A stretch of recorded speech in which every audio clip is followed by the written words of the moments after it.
বান্ধবী কোথায় গেল? নাটক শুরু করে দিই। বান্ধবী, ও বান্ধবী, ও মা, তুমি কোথায় চলে গেছিলে? বলবেন না কাকিমা, আমি যে কি বিপদে আছি তা বলার বাইরে। আমরা কম বিপদে নাই। তোমার দাদু আসে কি না কি বলে গেল আর বলো না, আর ধমকি দিয়ে গেল যদি আমার পায়েল কোথাও চলে যায় তাহলে তোর বিয়ে ক্যান্সেল করে দেবো। আমাদের তো ভয়তে আটু কাপুটে গেছে। আমি আর কোথায় যাবো বলো কাকিমা? বলছি কি মা, তা তুমি কোথায় গেছিলে? বাড়ি নাকি যাওনি? আর বলবেন না, আমি খবর পাইছি যে আমার ওই যে স্বামী সে নাকি আর কোন মেয়ের সাথে আবার নাকি কথাবার্তা শুরু করেছে। তাই শুনে মাথা ঠিক না থাকে একদম দৌড়ে ছুটে ওই ওদের বাড়ি চলে গেছিলাম। বান্ধবী, বান্ধবী আর বলিস না, আমার জীবন পুরো সরকার হয়ে যাচ্ছে। কেন, কি হয়েছে? তো দাদুর মনে হয় আমার সুখের সংসারটা আর গড়তে দেবে না। আর ওইসব কথা ছাড় তো, আমার দাদুর ম্যানেজ করে নেবো। কি হয়েছে সেটা বল। ওই যে আমার ক্যাবলা স্বামী আর বলিস না, আমার দেখতে ইচ্ছা করেছে। রাত্রিবেলা তো দাদুর নিয়ে আমার এইখানে আইছে দেখা করতে। ও আসলি পারে, এখন তো দাদু জিজ্ঞেস করতেছে পায়েল কোথায়। আমি বলছি পায়েল তো বাড়ি চলে গেছে, আর তুই আমার বলিসনি যে তুই কোথায় যাচ্ছিস। তার জন্য কেসটা গড়বড় হয়ে গেছে। আর বলিস না, আমি তো বাড়ি যাচ্ছিলাম, হঠাৎ করে ফোনে একটা কথা শুনতে পারলাম নাকি ওই পাদু নাকি আবার একটা কোন মেয়ের সাথে ওই প্রেমের জালে ফাঁসাফাঁসি হয়ে গেছে। প্রেমের জালে ফাঁসাফাঁসি মানে বুঝলাম না। 2 দিন রাত করে আমি কথা বলিনি। ও বাবা, সে ব্যাঙ্গালোরে যাইয়ে কোন ওই যে কোন ছেলের মেয়ের সাথে সেখানে আবার ভালো কথাবার্তা শুরু হয়ে গেছে। এইসব ছেলেদের উপর একদম বিশ্বাস করা উচিত না। আমি তো আমার দাদুর কথা শুনে আর কোনো কিছু না দেখে একমতে রাজি হয়ে গেলাম। আজকাল ছেলেপেলের উপর ভরসা করা একদম উচিত না। বলছি বান্ধবী, আমার কি হবে তা কে জানে। না না, তোর তো কিচ্ছু হবে না। তোর যে হাজে বড়লার সঙ্গে বিয়ে হচ্ছে, ও কোথাও লাইন টাইন করতে পারবে না। হাজে বড়লা মানে মানে ও জিনিস ঠিক আছে, ও জিনিস কেউ পছন্দ করবে না, ও তোর জন্যই ঠিক আছে। মামা মানে, আরে মানে কথা, তোর বর অন্য কোনো মেয়ের সাথে লাইন মারবে না, বা চেষ্টা করলেও মেয়ের তরফের কোনো হ্যাঁ না কোনো রেসপন্স আসবে না, বুঝতে পারছিস? তাহলে ঠিক আছে। বলছি প্রথম থেকেই হাতের মুঠি রাখবি, নাহলে কিন্তু পরবর্তীতে গিয়ে অনেক সমস্যা হবে। সেই কথা আমি কতবার বলেছি পায়েল, সে আমার কথা শোনেই না। আমার বল না, ওর মার কথা একটু বেশি শোনে। ওইসব মা ভাগ কিচ্ছু হবে না, হাতের মুঠোয় বন্ধ করে রাখতে হবে, নালি কিচ্ছু তুমি পাবা না, বুঝতে পারিস? দেখো না আমাদের অবস্থা দেখো, এখন আমি নিরামিষ হয়ে ঘুরে বেড়াচ্ছি, না পাবো পয়সা না পাবো ডিভোর্স, এইরকম অবস্থা হয়েছে। না রে বান্ধবী, কিচ্ছু হবে না, সব ঠিক হয়ে যাবে। অনেক সংসারে এরকম ঝুট ঝামেলা হয়, পরবর্তীতে গিয়ে ঠিক হয়ে যায়। না না, আমি ওর সংসার করবোই না। যে ছেলে 2 দিন কথা না বললে অন্য মেয়ের সাথে কথা বলা শুরু করে, তার বউর জন্য কোনো চিন্তা ভাবনা নাই, সেই ছেলের সাথে সংসার করা যায়? না মা, ঠিক বলেছো, একদম করা যায় না। এখনো বয়স কম আছে, ছেড়ে দাও, ভালো চাকরিওয়ালা ছেলে পেলে পাবা। সেই কথা আমার দাদুরি কে বোঝায়? হ্যাঁ, আমার দাদুরি সেই কথা কে বোঝায়? ওই শালা ছেলে কোনো কাজ বাজ কিচ্ছু করে না, বলে কি 3 লাখ টাকা বেতন, এসব হাবি জাবি মিথ্যে কথা, টাকার লোভ দেখায় আমার সাথে বিয়ে করেছে। কি বলছিস? ও চাকরি বাকরি কিচ্ছু করে না? আর বলিস না বান্ধবী, কপালে এমন দুর্ভোগ ফাঁসে গেছে আর বলার বাইরে। মিথ্যে কথা বলে আমার ব্যাঙ্গালোরে নিয়ে গেছে, চাকরি বাকরি কিচ্ছু করে না। আমার মনে হয় কোনো একটা কয়লার খাদানি মাদানিতে কাজ করে। কি বলছিস, কয়লার খাদানে কাজ করে? তাই না কি? এই বয়সে মাথায় চুল নাই। ওই আমি শুনেছি যারা কয়লার খাদানে কাজ করে তাদের নাকি মাথার চুল উঠে যায়। কি বলছিস? আমার বরের মাথায় তো পুরো কদম ফুল, তাহলে ও কি কয়লার খাদানে কাজ করে? না না, ও তো অ্যাসিড ফ্যাক্টরিতে কাজ করে। কিন্তু আমার যে বললো পৌরসভায় কি যেন একটা কাজ করে।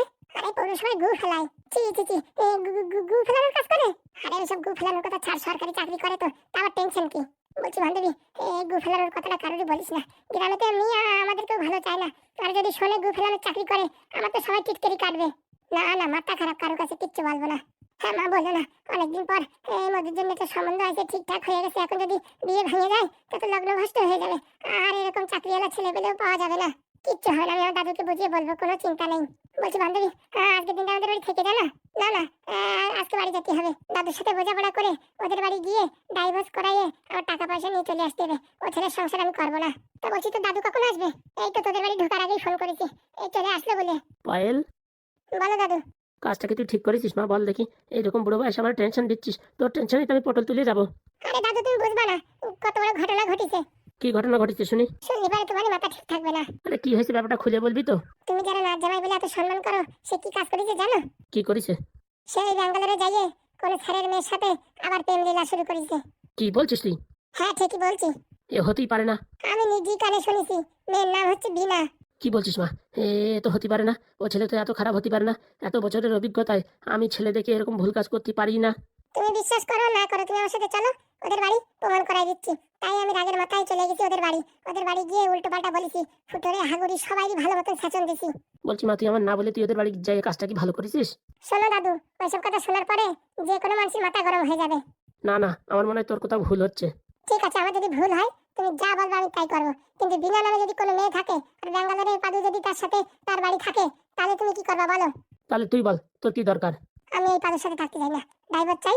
আর বলে দিছি 3.5 লাখ টাকার দরকার, 5 টাকা দিয়ে দিলে ডাইভোর্স হয়ে যাবে। ঠিক আছে, পাদু যদি এরকম কোনো কাজ করে থাকে আর এরকম কোনো মেয়ের সাথে যদি সম্পর্ক জড়াই থাকে, তাহলে আমি বলে দিচ্ছি আমি নিজেই তোরে ডাইভোর্স করে দেবো। ঠিক আছে, তুমি চলো তাহলে পাদুদের বাড়ি। এখন না, এখন না, কালকে সকালবেলা। না তো তুমি এখনই চলো, যখন তো তখন। আর শোনাই, তুই সে গেছিস ওই সাদা মাল চুলালা ওই মালটা নিয়ে গেছিস কেন? তাহলে আমি অর্ধেক রাত্রি কারে নিয়ে যাবো তুমি বলো? হ্যাঁ, এদিকে তো মধুর বিয়ে, মধুর মানে এই সময় নিয়ে যাওয়া যায়? ভূতি পেটি ধরলি? আমার বলতে পারতে আমি যেতাম। শোনো দাদু, ওই কিরণের সাথে আমার সেরকম কোনো সম্পর্ক নাই তুমি যেরকম ভাবছো। ও আমার একটা ভালো বন্ধু। দেখ মা পাইল, আমার মিথ্যে কথা বলবি না। শোনো দাদু, সত্যি করে একটা কথা বলবো, ওই কিরণ না খুব ভালো ছেলে। ও একটু ওই বদমাশি করে মদ টদ খায়, কিন্তু এখন ছেড়ে দিয়েছে। আর কোনো কাজকর্ম করে না, এটাই হচ্ছে বাধা। না তো ছেলে একদম জেনুইন ছেলে, আমার জন্য জীবন দিয়ে দিতে পারে। আমার ছাড়া জীবনে কোনদিন কোনো মেয়ের দিকে তাকায় না, এত ভালোবাসে। কিন্তু টাকা পয়সা যে ইনকাম করে না। টাকা দিয়ে কি ভাতে খাবো? এই যে তুমি যে বললে আমার স্বামী নাকি 3 লাখ টাকা মাসে বেতন, কই 1 টাকা তো দেখছি না। আর উপরের থেকে তার চরিত্র দেখিছো? হ্যাঁ, কেসটা নিয়ে তো একটু ভাবতে হচ্ছে। তুমি ভাবো আর যাই করো, ওই পাদুর সংসার আমি করবো না। ঠিক আছে, কালকে সকালবেলা ওদের বাড়ি গিয়ে একটা মীমাংসা করে দিলে হবে না? আচ্ছা ঠিক আছে, আজকে আমি তাহলে মধুদের বাড়ি থাকলাম। সকালবেলা তুমি ব্যাগ ট্যাগ নিয়ে এসো, একবারে যাবো। ব্যাগ নিয়ে আসবো মানে ওই হারামজাদাদের বাড়ি গিয়ে আমি থাকবো নাকি? ঠিক আছে, তাহলে সকালের এই ফার্স্ট ট্রেন ধরে চলে যাবো। আচ্ছা, এই শোন নটবর, তোরও কিন্তু যেতে হবে। আমি কোথায়? এই আমি কি বলছি, তুই কি করছিস? আমি শুধু দেখি গো মধুরি। ফাজলামো বের করে দেবো, তোর বিয়ের পিন্ডি চটকায় দেবো। এই কি কি কি কি হয়েছে কিছু বুঝলাম না। যে বলছি কালকে সকালবেলা তোর আমাদের সঙ্গে যেতে হবে। হ্যাঁ, আপনি যেখানে বলবেন সেইখানে যাবো। বলছি কি, ওই কালকে আমার আবার অফিস ছিল, যে ও অফিসে ফোন করে বলে দে তোর পাতলা পায়খানা হয়েছে। এমনি 2 দিন পর থেকে ছুটি নিতে হবে, বিয়ের জন্য 1 সপ্তাহ ছুটি নিছি। তোরা আমি কি বলিছি, আমার কথা যদি না শুনিস না তোর বিয়ে এক্ষুনি ক্যান্সেল করাই দেবো। আচ্ছা ঠিক আছে, তাহলে যাওয়া নিয়ে আর কি করবো। শোন মা পায়েল, তুই এখানে থাক, সকালবেলা আমি আর এই হদল চলে আসবানি। আচ্ছা দাদু, বাই পায়েল। বাই। 2 দিন পরে বিয়ে, 2 দিনও সহ্য হচ্ছে না এখন। বাই হাই ছাড়ো, চলো। আচ্ছা চলেন, তুই আগে হাঁট। বুড়ো শালার জন্যই ভালো করে আমার বউদের সাথে কথাও বলতে পারতেছি না। যাক, এখন একটু টেনশন ফ্রি হলাম। দেখেছিস বান্ধবী, ওই ক্যাবলা কিরকম সবার সামনে আমার সাথে হাই হ্যালো করে। তার জন্য তো বলেছি তোর গাড়ি ঠিকঠাক চলতেছে, ও গাড়ি বিল লাইনে যাবে না, কোনো টেনশন নেই। তাই যেন হয়, আমি যেন ওর হাতের মুঠোয় করে রাখতে পারি। পারবি পারবি, আমি তো আছি, মন্ত্র দিয়ে দেবো, একদম হাতের ভিতরে বস করে ফেলাবি। হ্যাঁ মা, ভালো করে একটু বোঝাও। আমি দেখি তোমাদের জন্য একটু চা বানিয়ে নিয়ে আসি, একটু কড়া করে বানাবেন। আচ্ছা। বলছি বান্ধবী, এবার যদি তোর ওই দাদার সাথে ডিভোর্স হয়ে যায় তাহলে কি করবি? কি আবার করবো, কি রন্ডে বিয়ে করবো? বলছি গ্রামের লোকজন তো খারাপ বলবে, সংসার করবো আমি, সারা জীবন ভোগবো আমি। গ্রামের লোকজন কি সেটা বললো, সে সব দেখার ভিতরে আমি নাই। আর গ্রামের লোকজন কি তোমার ভালো চায়, আমার ভালো চায় তাই ভাবো? তোমার যদি সর্বনাশ হয় তারা হাসিয়ে বাঁচে না, মনে মনে শান্তিতে একদম পুলকিত হয়ে যায়। আর তোমার যদি ভালো হয়, আশেপাশের মানুষ জ্বলিয়ে পুড়িয়ে একদম সারকার হয়ে যায়। বুঝতে পারিস বান্ধবী? একদম ঠিক বলেছিস, এই কথায় কোনো ভেজাল নাই। তাহলে চলো টুক করে এখন তোমার হাতে মেহেন্দি লাগাই দিই। আচ্ছা, কি ব্যাপার দারোগা বাবু, আমাদের বাড়িতে? এই আসলাম একটু ঘুরতে, ভোটের সময় তো তোমাদের কেউ ডিস্টার্ব ফিস্টার্ব করছে নাকি সেসব দেখতে আসলাম। না না, আপনারা আইতে নির্ঘাত কোনো কারণ আছে? আরে না না ফুটো, তুমি কেমন আছো তাই তোমার দেখতে আসলাম। তোমার শরীর টরীর তো আমার ভালো ছিল না, তাই ভালো একটু দেখে যাই। বলছি স্যার, আপনারা খালি খালি আসেন সে আমার জানা আছে। বলছি স্যার, কি ব্যাপার হঠাৎ করে আমাদের বাড়ি? আরে বাবা এমনি ঘুরতে ঘুরতে আসলাম। এই এখন মোটামুটি সব জায়গায় যাই ভোটের প্রচারের জন্য ডিস্টার্ব করতেছে তো, তাই তোমাদের এখানে কোনো ডিস্টার্ব হচ্ছে না তো, তাই দেখতে আসলাম। বলছি কি স্যার, ওই যে একটু ম্যাডামদের আর পাদুরি একটু ডেকে আনবো? আরে বাবা ওদের টাকার দরকার কি, আমরা এমনি আইসি, ঘুরে টুরে চলে যাবো। আমরা তো কিছু বলতে আসিনি না তোমাদের। সে স্যার আপনাদের দেখে বুঝতে পারছি কোনো না কোনো একটা মতলব নিয়ে আইছেন। আরে সত্যি বলছি, কোনো মতলব নেই, এমনি ঘুরতে ঘুরতে আইসি। তো বাড়ির সবাই ভালো আছে তো? বাড়ির সবাই ভালো আছে, কিন্তু আপনাদের মতলব দেখে আমাদের ভালো ঠেকছে না। বলছি স্যার, আগেরবার ফুটে খালি খালি ফালতু ফালতু খেতে পাঠাইছেন, এইবার যদি আমাদের ভিতরে কেউ ফাঁসান না বলে দিচ্ছি। আগেরবার 6 মাসের জন্য সাসপেন্ড করাইছিলাম, এইবার জন্মভরের জন্য সাসপেন্ড করাই দেবো। আরে হাগু তুমি শুধু শুধু চেপে যাও কেন? বলছি কি বাড়ির সবাই ভালো আছে তো? কি বলতে চাচ্ছেন সেটা খোলাখুলি ভাবে বলেন। তোমরা যখন বুঝেই ফেলিছো খালি খালি নড়াচড়া করে কি হবে? বলতেছি কি, 2জন নিখোঁজ, পাওয়া যাচ্ছে না। তো নিখোঁজ তো আমাদের বাড়ি খুঁজতে এসেছেন কেন? আমরা কি সব মানুষ খুঁজে খুঁজে বাড়ি ভরে রাখতেছি নাকি? কথাটা হচ্ছে তা না, এমএলএ বাবুরই 4 দিন ধরে খুঁজে পাওয়া যাচ্ছে না। এবার 4 দিন ধরে খুঁজে পাওয়া যাচ্ছে না, তো আমরা কি করবো? হ্যাঁ, আমরা কি করবো? আর বউদের শোনো, কোথায় ছেড়ে রাখিছে? ওনার বউ তো আমাদের পাঠাইছে, বলতেছে ফুটোরা কাজটা করলে করতেও পারে। দেখেন স্যার, ভালোভাবে বলছি, আমাদের নামে উল্টোপাল্টা দোষ দেবেন না কিন্তু, এইবার কিন্তু ভালো হবে না বলে দিচ্ছি। আরে বাবা ভালোভাবেই আমরা খোঁজ খবর নিতে আইছি, তোমাদের তো কোনো কিছু বলছি না বা ধরেও নিয়ে যাচ্ছি না। আর একজন হচ্ছে কটকটির ঠাকুমা। স্যার দেখেন, ওই যে হাবিজাবি কথা আমাদের কাছে কিচ্ছু বলবেন না বলে দিচ্ছি কিন্তু, আমরা সাদা সিম্পল মানুষ। খালি খালি একবার জেলের ভিতরে ভরে উদম কেলান খেলাইছেন, সেই রাগ কিন্তু এখন আমার মাথায় আছে। আমি যদি শয়তানি বুদ্ধি করি না, আপনার চাকরি খেয়ে নিতে পারি। কি বললি? তুই আমার চাকরি খেয়ে নিবি? হ্যাঁ, তোর এত বড় আসপর্দা, তোর বুকির পাটায় দম আছে? দেখবেন স্যার, দেখবেন। দেখো ফুটো, তোমাদের বাড়ি ভালোভাবে আইছি বলে এইসব উল্টোপাল্টা কথা তুমি বলতে পারো না। আমরা যদি তোমাদের উপরে উল্টোপাল্টা কেস দিয়ে জেলের ভিতরে পুরে দিই না, সারা জীবনে সূর্যের মুখ দেখতে পারবেন না।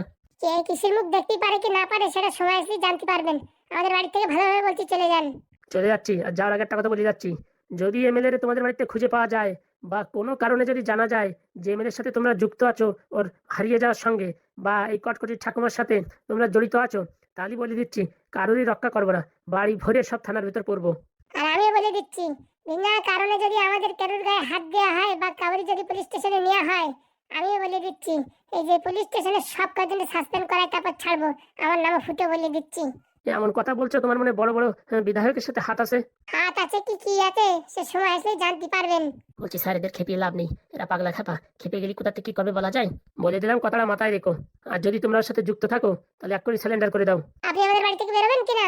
হ্যাঁ, বেরোবেন কিনা? এইভাবে বড়বাবু ছোটবাবুকে তোমরা তিরস্কার করলে মনে রেখো এর পরিণাম ভালো হবে না। হ্যাঁ, আপনারা এখন যেতে পারেন। চলেন স্যার চলেন, এইভাবে আমাদের অপমান করলো, এর ভোক্তা নিয়ে এদের ভুগতেই হবে। চলো, আমিও কোনো মতে এদের দোষারোপ পাই, তখন দেখাচ্ছি মানে কত ধানে কত চাল। ফালতু ফালতু বাড়ি এসে ধমকি বলছি হাগুদা, এন্ড আমাদের বাড়ি এসে নির্ঘাত কোনো না কোনো শয়তানি বুদ্ধি আছে বলে দিচ্ছি। আমার তাই মনে হচ্ছে কোনো বড় সড়ো প্ল্যান করিস আমার যা মনে হয়। বলছি ওই নাদনকে তাড়াতাড়ি ডাক রে ভাই। দাঁড়া, আমি এক্ষুনি ফোন করছি। এদের তালতুল ভালো না, খালি খালি আমাদের উল্টোপাল্টা কেসে জড়াই দিয়ে তোরে যেরকম কেলাইছিল থানায় নিয়ে আমাদেরও না কেলাই। অত সাহস! ও তো ভাগ্যিস মেয়ে ছেলে, কেস বলে আমি কিচ্ছু বললাম না। আর আমার তো কোনো দোষও ছিল না, কিন্তু ওরা যে এইভাবে আমার ফাঁসাবে এটা বুঝতে পারিনি। এইবার কোনো দোষ নাই, গায়ে হাত দিয়ে দেখুক কত ধারে কত চাল, আমিও দেখাই দেবো। আমার নামও ফুটো, আমারও মাথায় শয়তানি বুদ্ধি কম না। ওরা হতে পারে বড় বড় দারোগা, কিন্তু আমি হচ্ছে ফুটো। হ্যাঁ, আমার মাথায় ফুটো বুদ্ধি কম না। কত ঘন কথা বলিস না রে ভাই। হ্যাঁ, ওনাদের হাতে পাওয়ার আছে, আমাদের হাতে কি পাওয়ার? তুই যে বড় বড় কথা বলে দিলি, হ্যাঁ, যে সাসপেন্ড করাই দেবো। হ্যাঁ, কি করে করাবি? ও ঘুরে আমি জানি না, মুখে এসে বলে দিছি ওইসব পাদুয়ার নাদন বুঝিয়ে বেড়াবে। কি যে বলিস ভাই, পাদুর এখন চাকরি নিয়ে টানাটানি। ও এখন ওইসব কাজ ছেড়ে এদিকেই যদি চলে আসে তাহলে তোর চাকরি পুরো একদম শেষ হয়ে গেল। ওই নাদন তো আছে, কিন্তু অতটুক ছোট ছেলে ও কি পারবে বদলা নিতে? ওরে ভাই, তোর ছেলে কি জিনিস তুই জানিস না, আমি জানি। ও একটা মোটামুটি সার্কিট বোর্ড। ওসব সার্কিট বোর্ড ছাড়, নাদনের সাথে তাড়াতাড়ি কথাবার্তা বল। এ কি ঝামেলায় পড়লাম রে বাবা। বলছি ঢ্যামনা ফোন করে ডাক না। আচ্ছা, ফটো ডাক করছি। হ্যালো বাবা নাদন, কোথায় আছিস? তাড়াতাড়ি বাড়ি আয়, বিশাল বিপদ। তাড়াতাড়ি আয়, তাড়াতাড়ি। কি বললো? কত সময় লাগবে? আমাদের তো এখনই ভয় লাগছে। ওই তো মনের মাথায় আছে, আসছে বললো। কি জ্বালা রে, কি জ্বালা, আর ভাল লাগতেছে না। ঘপাত করে বাড়ি, তা আবার দুই দিয়ে ধারো বাবু আসলো, বুঝলাম না।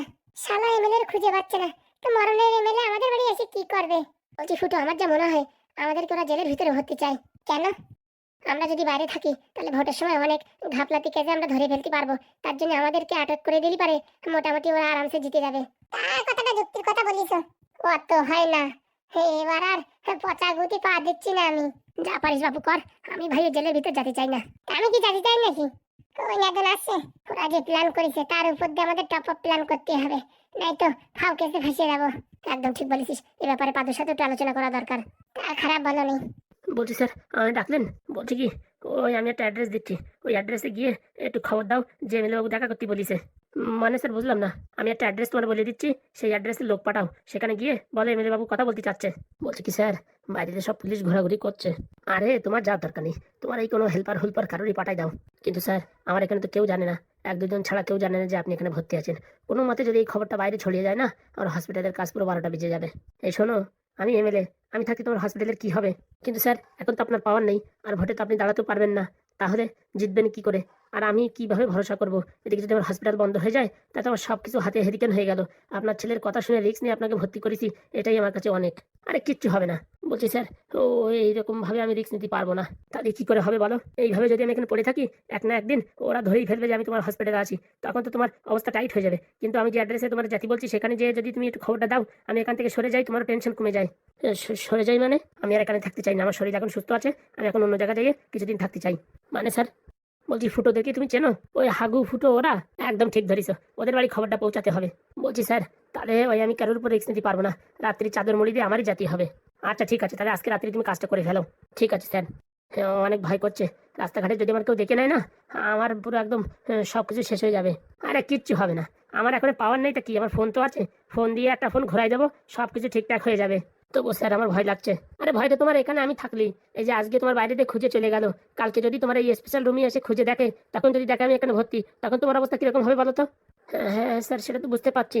তাহলে রাতের অন্ধকারে চাদর মুড়ি দিয়ে মোটামুটি কাজটা করে ফেলাও। তাহলে এক কাজ করতে হবে, রাত্রি 12টার দিক যেতে হবে। সে 12টায় যাও, 2টোয় যাও, 3টায় যাও, সেটা তোমার ইচ্ছে। আচ্ছা স্যার। যাইয়ে খালি ফুটোরে বলবা, হাগুরি বলবা এমএলএ বাবু দেখা করতে চাচ্ছে। আর ওরা যদি না আসতে চায়, না আসতে চাইলে বলবা এমএলএ বাবু খুব ভীষণ বিপদে আছে, তোমাদের স্মরণ করছে। কে জানে আসবে কি না আসবে। আরে আসবে আসবে, ওদের অনেক উপকার করেছি, ওরা আসবে। ঠিক আছে স্যার, ট্রাই করে দেখছি। আচ্ছা, বলছি স্যার দুপুরে কি খাবেন? একটু সাবু দিয়ে খিচুড়ি বানিয়ে দিলেই হতো। আচ্ছা স্যার। ভর্তি নিয়েও যে কি জ্বালায় পড়েছি আর কি বলবো। কিছু বললেন নাকি? না না স্যার, কিচ্ছু না। টাকা পয়সার চিন্তা করো না, যা বিল হয়েছে সব দিয়ে দেবো। না না স্যার, ওসবের কোনো চিন্তা নেই। তোমার কোনো টেনশন নেই, তুমি আমাকে সুস্থ করেছো, তোমায় বড় একটা গিফট দেবো আমি ঠিক হয়ে। স্যার গিফট টিফট দেওয়ার দরকার নেই, মোটামুটি আমার নামে কোনো কেস ফেস না হয়, আমার হসপিটালটা ঠিকঠাক চলে, হ্যাঁ তাই হবে। চাপ নিও না, আমি আছি, সব ঠিক হয়ে যাবে। কে জানে, যে করে হোক ফুটোদের সাথে মোটামুটি একটা সেটেলমেন্ট করতে হবে। ফুটোরা তো রাজি হবে না, তাই যদি আগেতে ডাক্তারে বলে দিই, তাই তো ডাক্তার আর যাবে না। বলতে হবে ডাক্তারের ওখানে যাওয়ার পরে আমার ফোন করো, ফোনে ফোনে কান্দে কাটে নাকায় চাকায় বলিয়ে মোটামুটি যে করে হোক এখান থেকে বেরোনির একটা জায়গা খুঁজতে হবে। আর এসব কাজ শুধু ওরাই করতে পারবে। একদিকে ঘরের শত্রু আমার বউ, আর একদিকে নারকেল বেগম, একদিকে পুলিশ। বাবারে বাবা, কি করে বেরোবো তাই তো বুঝে পাচ্ছি না। আর এখান থাকা বড় রিস্ক। যে করে হোক আজকে রাতের অন্ধকারে এখান থেকে সরে যেতে হবে। নারী কপালে দুঃখ আছে। কি বলো বন্ধুরা, তাই তো নাকি? বউটা এরকম করবে আমার সাথে কোনদিন ভাবতে পারিনি। কি ভালোবাসিছিলাম, আর সে এরকম বড় আসলা বাস দেবে কোনদিন ভাবতে পারিনি। কি আর করা যাবে, বিশ্বাস করেছি, এখন তো চেঁচা খাতেই হবে।